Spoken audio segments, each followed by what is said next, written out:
हमारे पूर्वज पेड़ों, चट्टानों आदि की परछाइयों से समय का अनुमान लगाते थे। एक सूर्योदय से एक सूर्यास्त तक के समय को एक दिन कहा जाने लगा, परंतु एक महीना कैसे डिसाइड करें, बड़ी दुविधा थी।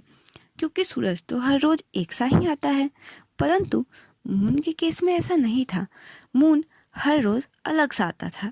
इसलिए ही ज़्यादातर पुरानी सभ्यताओं के कैलेंडर मून की गति पर निर्भर करते हैं, न कि सन की गति पर। और इसीलिए ही उन्होंने एक न्यू मून, जिसे कि अमावस्या कहते हैं, से दूसरे न्यू मून के अंतराल को एक महीना कहा। और फिर एक बार इटली के एक वैज्ञानिक जिनका नाम गैलीलियो गैलीली था, वह एक चर्च में बैठे थे। वहाँ उनकी नज़र एक झूलते हुए लैंप पे पड़ी। उन्होंने देखा कि वो लैंप एक स्थान से दूसरे स्थान पर जाती है और पुनः लौटकर उसी स्थान पर वापस आ जाती है। उन्हें बड़ा आश्चर्य हुआ। जब उन्होंने इस समय को अपनी पल्स बीट से मिलाकर देखा तो उन्होंने पाया कि प्रत्येक टाइम पीरियड जिसमें वो लैंप एक स्थान से दूसरे स्थान पर जाती है और पुनः उसी स्थान पर वापस आ जाती है, उनमें उनकी पल्स बीट की संख्या बराबर थी।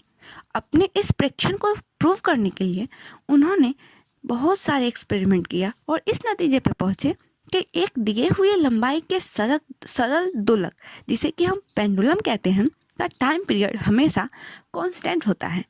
उनके इस आविष्कार का उपयोग हॉलैंड के वैज्ञानिक क्रिस्टियन हाइजेंस ने किया तथा सर्वप्रथम पेंडुलम घड़ी बनाई। पेंडुलम घड़ी के बाद टेबल और कलाई की घड़ियों का विकास हुआ। इनमें पेंडुलम का स्थान बैलेंस व्हील ने ले लिया और फिर इसके बाद आज के क्वार्ट्ज घड़ियों का विकास हुआ, जिसमें समय की माप शुद्धता से की जाती है और समय सीधे अंकों में प्रदर्शित होते हैं।